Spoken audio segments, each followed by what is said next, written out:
Jesus. Welcome back to Psychotronic Coast to Coast, and boy, do we have a treat for you. My good buddy Owen here, he joins me every week, and we watch movies. Some bad, some good. All of them deserving to be seen once, and all of them deserving to be found. And what we do is we dive into the dark bins of the forgotten, or the obscure, or perhaps maybe the underrated, or perhaps films that need more love and attention. Drive-in fare, exploitation fare. Direct-to-video stuff, stuff you'd see on late-night TV in the 90s. That's what we do here on Psychotronic Coast to Coast, and in the spirit of the word psychotronic, it's not our word. I stole it like a bastard. Anyway, we have a treat. Owen here, my co-host, he introduced us to a special film. Why don't you tell us what this film is, Owen? It's Don't Let the Riverbeast Get You. And, how did you find out about this flick? Jake handed it to me one day. He got it for free. Some guy handed it to him in Burlington, Vermont. Exactly how it made it there, I don't know. I want to get Matt Farley on one of my other podcasts, so I can try to. I don't know if he knows either, but figure out how this ended up in Vermont, because apparently the guy had a bunch of them, brand new, sealed. And he just handed it to Jake. And Jake sure it's not one of the people who made the film? My friend Jake? No. So you're saying that Matt Farley could have just handed it to him himself and he doesn't remember? That's what I'm saying. I'm asking. No.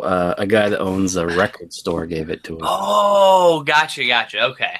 And he has no idea how he got a bunch of copies. Someone just left a case of these DVDs on his doorstep one day. I imagine someone just snuck them into the building and just stuck them with the rest of his inventory in the back. So I wasn't paying attention.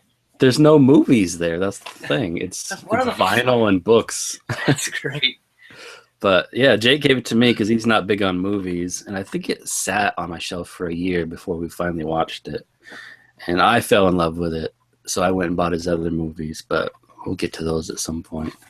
Yeah, I'm excited to actually check out some of those other films. This was a surprise, because ladies and gentlemen, I see a lot of shot-on-video films. I get sent a lot to review, and I don't review a lot of them because I can't say anything nice about them, because a lot of them are just terrible. But this was a pleasant surprise. I did not expect this film to be so well shot. From a technical standpoint, it is well shot. It's directed by Charles Roxburgh. I think that's how you say his name. It was produced by Matt Farley, stars Matt Farley. His music's in it, and I believe they both wrote it together.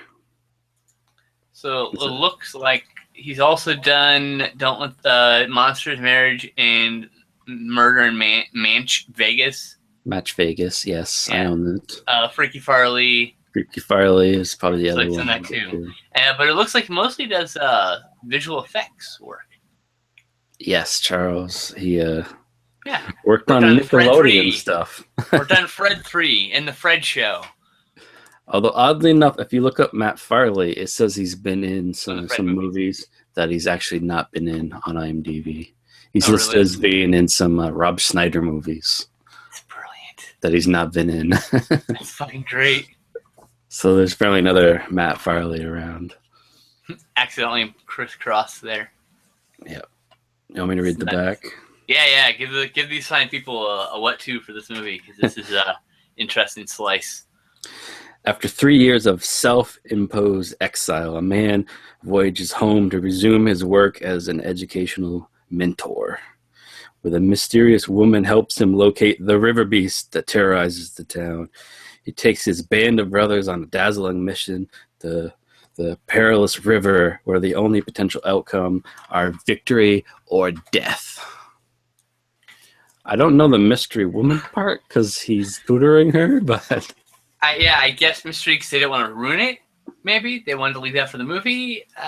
It's not a mystery to us. We know. It's very clear what or unless they're talking about the drifter lady. but she doesn't help. I mean, I guess she gives her.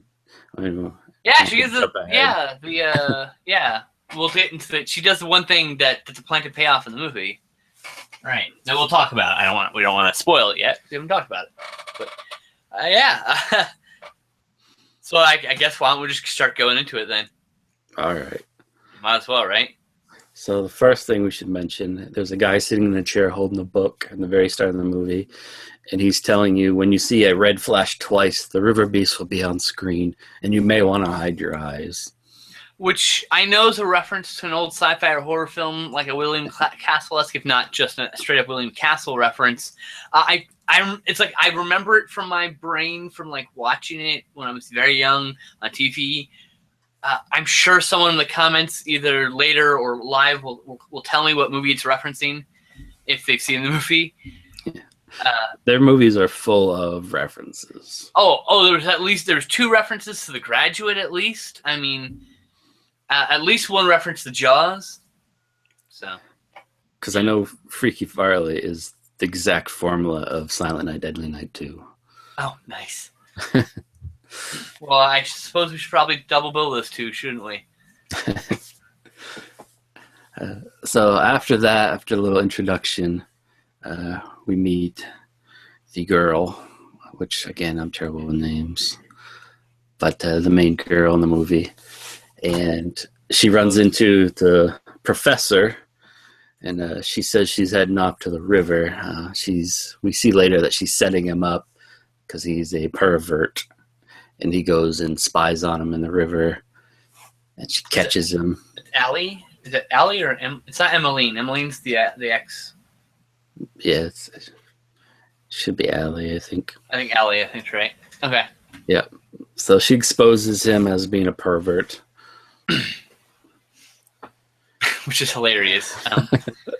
He falls out of a tree and like breaks his leg or something.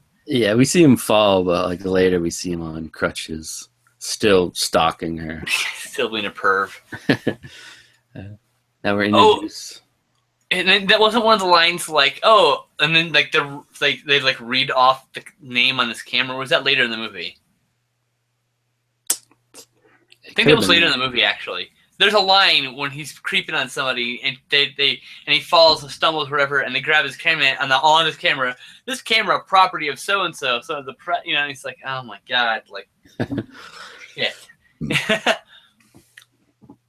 Funny. Now we see the main guy Neil, I believe, right? Yep. He's back in town. There's a bunch of people shaking. Neil's back in town. Neil's back in town. All right, sorry. Everyone's giving him dirty looks and shaking their head. They call him RB. RB, yeah. Short for Riverbeast, of course. He runs into some of his tutor friends.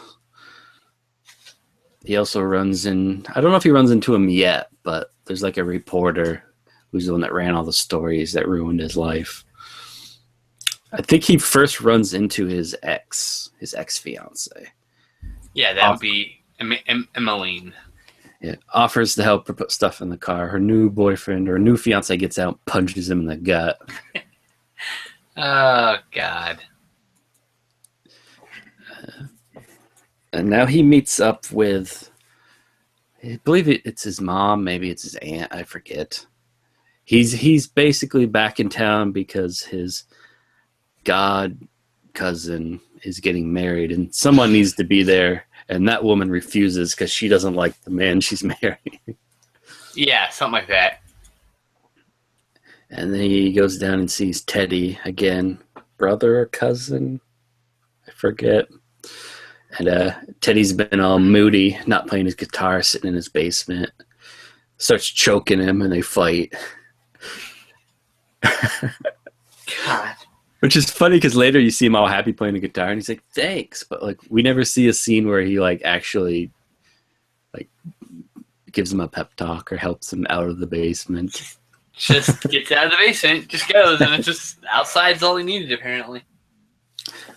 I guess some guys all they need to just go outside and do something, right? Yeah. So Neil gets hired to tutor Allie. He meets the dad, which is a former professional athlete, which he says all the time. So you know. He says all the time. It's so bad. It's great. God, that character, man, he is such a fucking jerk, and it's just ridiculous.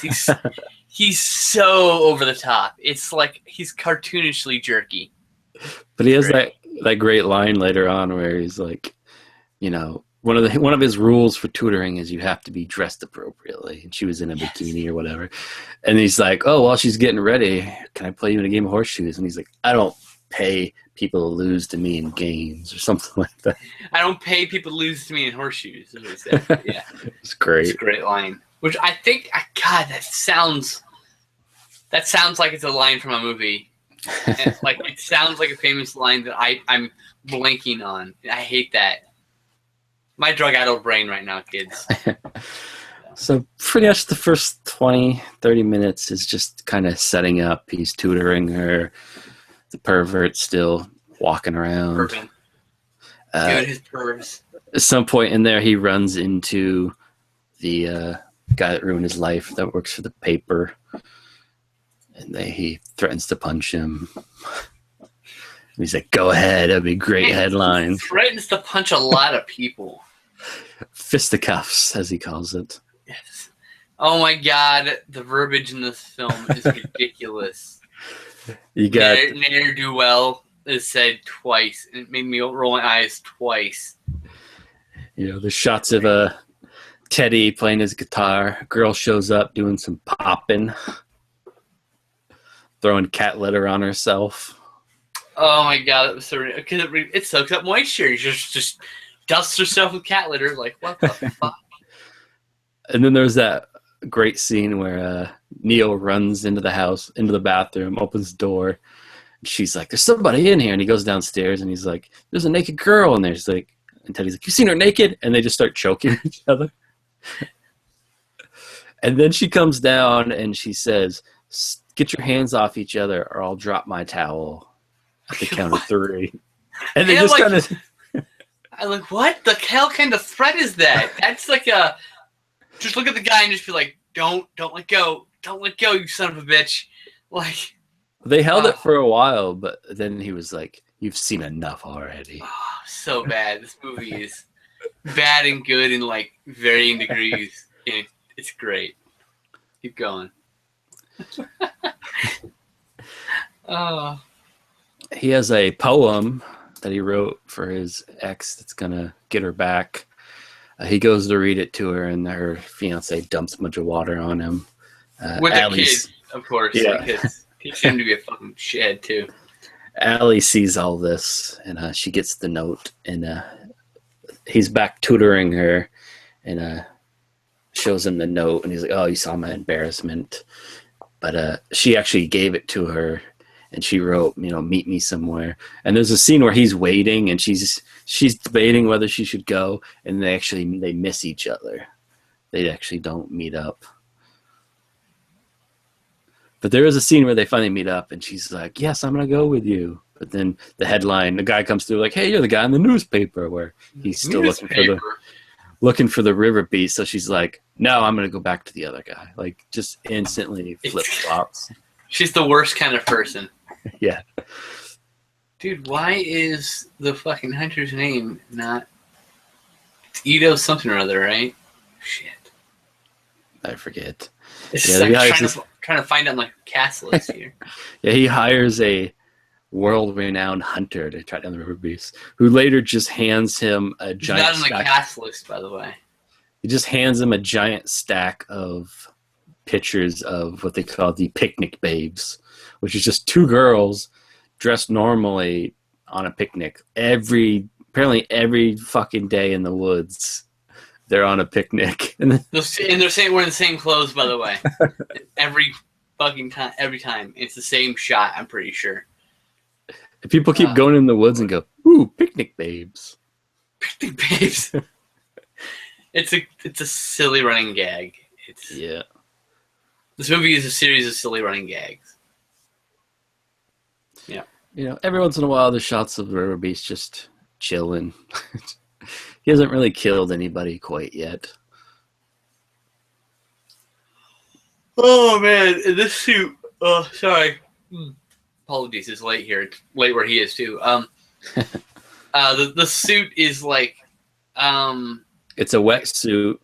It looks like Gorn alien from Star Trek meets Creature from the Black Lagoon. That's what it reminds me of. So he's got like the weird like loincloth like thing going on, but it's like weird gill type flipper things. I don't know. So it's got a fish-esque head, and it's got claws. Yeah. And it walks around like a blind person because I'm assuming they can't see well on it. It could be. The behind the scenes are pretty funny where they're like, all right, jump out of the water, and they're like trying to stand up in the river and stuff, and they're stumbling. Oh god! I'm pretty sure Matt, the guy that played Teddy, which I want to say his name is Tom, and the director, like all three of them had been in the suit at some point in the movie. Yeah, I mean, come on, you kind of have to. You're low budget. Let's jump to the wedding scene. Oh god! So they finally get to the point where the god cousin's getting married. Apparently, there must be a small town, Rivertown, USA. It's called because it has his ex-fiance and her new fiance. Everybody's there, actually. I think everybody in the movie's there at one time. And he's being a dick. He's eating all the food. They smack the food, and they're going to fisticuffs. Music people won't play unless they get paid. The husband won't pay unless they play. So what the fuck? So Neil gets his band together, and they play the River something stomp. Riverbeast stomp? Not Riverbeast. Mud City stomp. Oh, okay. That's right. That scene always makes me laugh because Matt Farley is a musician, and so he made the song. But like, you know, they have a keyboard, guitar, and he's singing, but they don't have a drum kit. The guy's just hitting on a plastic bucket, but you hear like, you know, the snares and the kick drum, and yeah, all he has is this 5-gallon bucket he's slapping. It's a Home Depot bucket. Now I'm pretty sure it actually is a Home Depot bucket too. It's good stuff. It's good stuff. I believe that size of bucket, that sizing, it's called Home Depot bucket. It's like one Home Depot, one HD for short. I live in rural areas. They call them Home Depot buckets, regardless of what's written on them. Weird. Yeah, right? Like, okay. That's Lowe's bucket. I was so confused for a minute. No, they're all Home Depot bucket. What? I just call them 5-gallon pails. They're just buckets, man. Just big-ass buckets. We didn't mention is there's the sheriff that's been showing up every once in a while being like, you've been up to no good. Like he's really wanting Neil to be up to no good. He's got a hunch that Neil's up to no good. And Neil's done nothing. Nothing. He's a good old boy. He's just doing his thing, just chilling out. God, man, that character. Yeah. Everyone keeps kind of showing up every once in a while. There's the guy showing up. He was taking pictures, doing his reporting. Like his whole career was built on ruining this guy's life earlier, being like, crazy guy thinks Riverbeast exists. And now he's been gone for like a year or more. And now he's back. He's like, my career is finally going to kick off again. Reporting on this guy and his Riverbeast antics. It's like the town celebrity. He's a celebrity gossip. But there's only one celebrity in town to gossip about. So. And at one point, Neil beats up the pervert. I mean, rightfully so. And the pervert calls the cops. Well, wrongfully so. And then it's great. He's like still laying on the ground, and he's like, the guy's like, punk, come to the station. I got stuff to do. Like he wouldn't come to the scene. And he pulls out a map. And he's like, yes, if I cut through the woods, I can get to the sheriff's office a lot quicker. Oh my God. He just has a map. About that. Whips out a map, just gives himself a shortcut through the woods to go to the sheriff's department. He is killed by the Riverbeast. Of course he is. And let's just kind of jump to all the different kills. The fiance of his ex, Neil's ex, who's being a jerk to her, so she leaves the picnic. And they go in the woods, like, Riverbeast. Riverbeast is real, kills him, knocks the kid over. Eventually, Riverbeast kills the reporter and his assistant. And that's when the cop arrests him, being like, you had bad blood with him, so obviously you killed him. And locks him up. So Allie and his friends decide they're going to prove Riverbeast is real, get him out of jail, which is a hilarious scene. Where they go with the hunter. Jail is, by the way, a room with one of those party walls, a plastic, Halloween decoration bricks. They're brick walls. You can see they're not very well tacked down because they're all wavy and shit in the light. And we think they're PVC pipes. They're painted silver for the bars, which actually well done, honestly. Give credit where credit's due. Although the jail cell was like 5 foot by 5 foot in the corner. Yeah, it was like inhumanely small. Like, it's smaller than he was. He couldn't even lay down, I don't think, without his legs sticking out. But Allie, one of the friends, and the hunter team up. And there's that great scene where the great hunter walks up behind the Riverbeast, taps him on the shoulder, and then takes a picture when he turns around, and the Riverbeast just straight murders him. Just fucking murder. And then the friend's talking to Allie. He's like, I'll just go get the camera. But he wants, what do we want to call him? Something Moon? Hunter's Moon or Killer Moon? Killer Moon. And she's like, all right, go get him, Killer Moon. And he runs down. I laughed so hard because he says it with such conviction. And the Riverbeast, like the best line she delivers in the entire movie. And it's like, wow.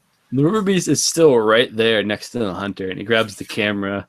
Riverbeast smacks him, and he throws. The Riverbeast just kind of looks over, like, "Oh, hey, you're right here. Cool." Yeah, he even points at him. He's like, "Hey, hey." Like, what the fuck? You couldn't wait a few more minutes? Like, yeah. Shit. Takes him out. But before he dies, he throws the camera to safety. And she catches it and says something. Thank you, Killer Moon. Yeah. Or whatever his name was. Runs off.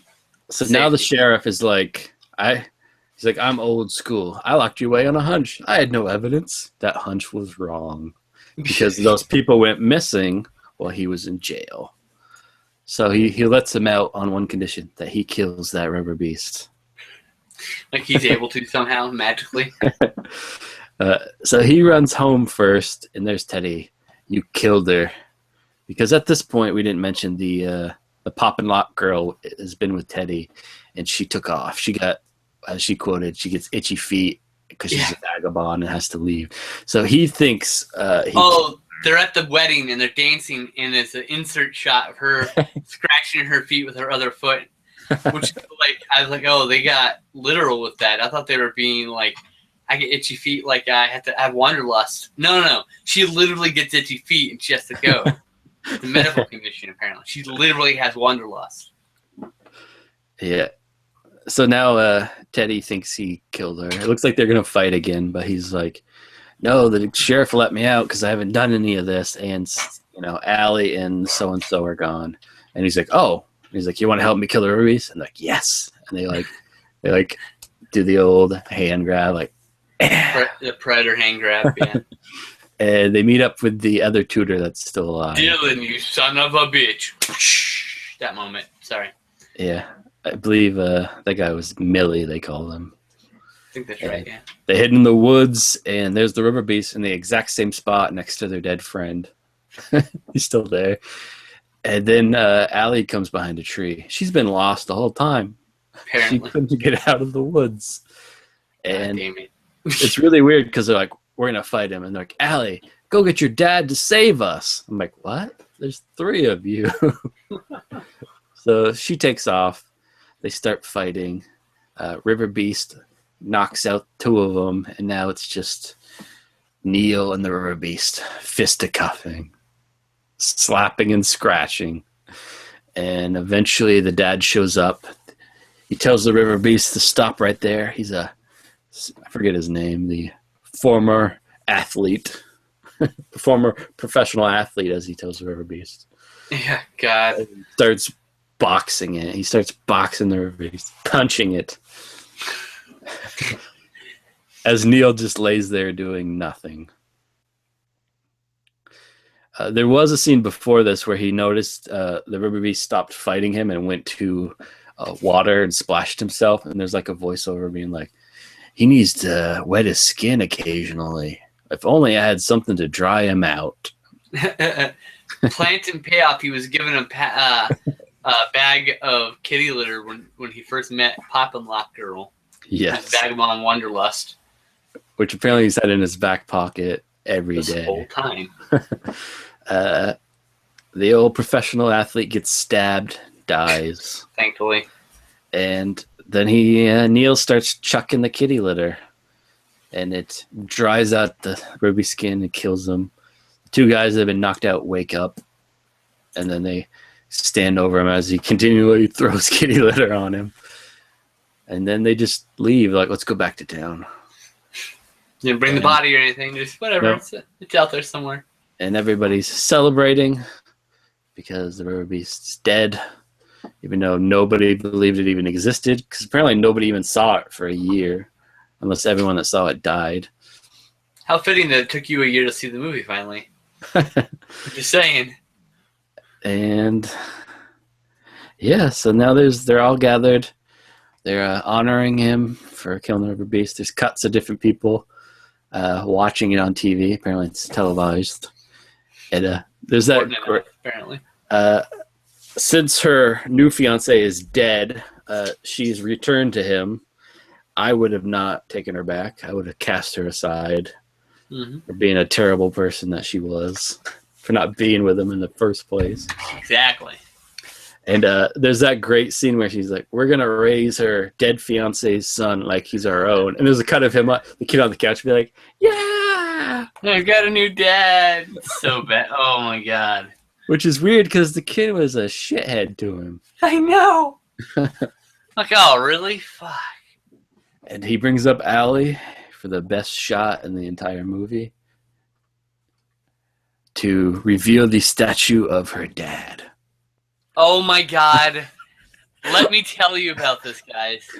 So this whole segment's happening, and there's this statue with a blanket or tarp or whatever, right? A drop cloth. There we go. That's the word I'm looking for. It's a drop cloth. And finally they go to reveal it, and they pull it off, and what is it? It is the actor who plays the dad with silver paint on his face, wearing gray clothes, just holding still as best as he can. And I went into hysterics at this point. I was crying with laughter. This was brilliant. This last scene saved this whole fucking movie. The movie wasn't bad to begin with, but it made it like I need to own this because I gotta you guys gotta watch this movie. When you get to the end of this, you're gonna fucking die with laughter. You are going to die. It's hilarious. Oh my God. You have to see this movie. It's free on YouTube. You have no excuse. Go see this movie.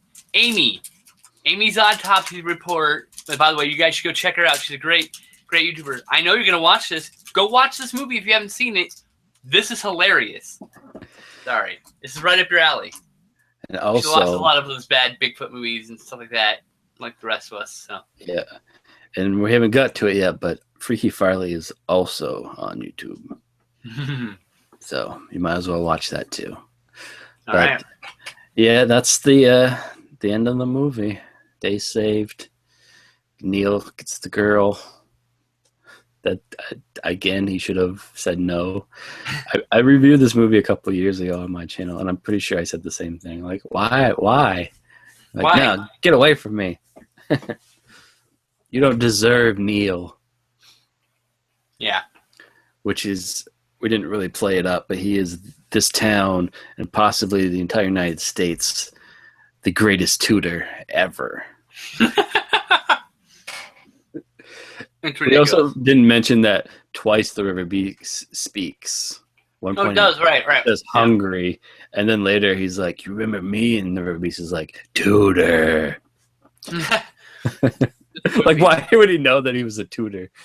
So, all right. So it's actually really well shot for the most part. There's a few times you're just like, you killed the headroom, or why are we looking at whatever the hell we're looking at? There's a few bad shots. There's a few times where I'm like, well, if you had some cinematography work there, you could have actually like cut the brightness down on some of the shots. There was a few times like where it's just talking heads, cut, and then the scene ends, and then it's the same two talking heads. Like, what? Maybe you should have reshot this, but with it all together? I don't know. It was a little weird.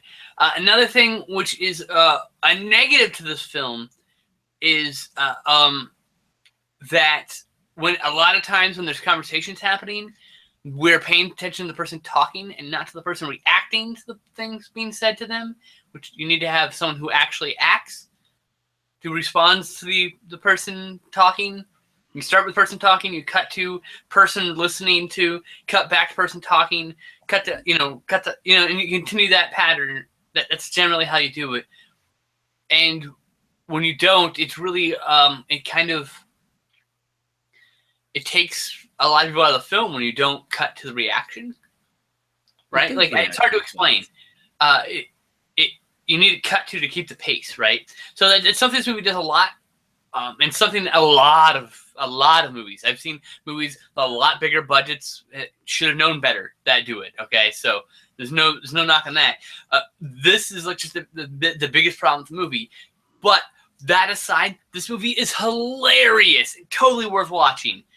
Absolutely love this movie. I give this movie 4 stars. I honestly believe it's a 4 stars worth of hilariousness. So my criticisms stand, but those criticisms do not detract from the movie enough to actually make me not enjoy it. And we should mention the acting is not great, but I find it entirely charming. Like, some people would think it's like, oh, they're trying to be bad, but no, like, anyone they could get to show up that day is in the movie, pretty much. Just like, basically, I would say, like, all I would do is, if I was trying to go for that so bad it's good feeling, is the first takes are usually like awful. So you just do a bunch of rehearsals, and then you roll, take the first take, and just go with that one. That's how you make a bad movie bad, hilarious, because it's like everything's off because no one's got their timing just yet, and I don't know. That's what this movie feels like. That's like they did some little rehearsing, and then one take, go. It's good. We're good. Moving on, which is fine. It's part of the charm. Yeah, because one of the things is I've heard him talk about was, if you have someone for a day, you get the shots, and even if they're maybe not great, that's what you're going to get, because there's always a chance they're just not going to show up again. And then if they don't show up again, you have to go reshoot everything with somebody else, and it just takes more time. So yeah, it's definitely worth your time to check out, especially since it's free on YouTube. The DVD is a bit pricey on Amazon, but I hear that if you go to their website, what's the name of the website again? The company, I mean? Motern Media. You go to Motern Media, Motern, right? Yes. Motern Media. Google that. Go to the website. They might have some available on the website. Try eBay. I mean, it sucks, but I mean, it's expensive, $20, or just pay $20. There's only one left on Amazon. Someone's getting that. So after that, I don't know what the fuck the rest of you guys are gonna do. So. But I'm not. Yeah, I mean, they might have maybe some Freaky Friday as well. It all depends. But I gotta own this. I don't know how. I don't know what way I'm gonna own this. So I don't know if they still have it, but I remember they were selling on their website a sports card of her dad. Oh my god, that's brilliant! I want to own that. I really do. I gotta own that. This movie's fucking great. So every now and then, I wait through a lot of shitty movies like Pigman Murders or like Dead on Sight. I didn't even finish that movie. It's one of the few movies I've never finished. Dead on Sight. So bad I turned it off at 15 minutes. Anyway, I've seen some gems though. I was Decapitated, Street Team Massacre. This movie is right up there at those shot and video modern like gems. They're gonna be cult classics one day. Like they really will. They got to find their audience still. Yeah, and I will mention that later this year, their new movie will be coming out, Slingshot Cops. Looking forward to it. Which I wasn't before, but now I am. A buddy cop movie that has some supernatural in it. Sweet. All right, so yeah, you know, this is awesome. I really got to get you to watch Mutantis. I think you'll enjoy it. It's a bit more forced than this, but it's got its own charm.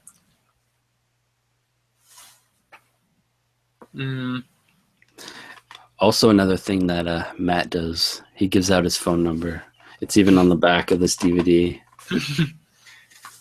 And he will actually answer the phone if you call, if he's not busy or sleeping.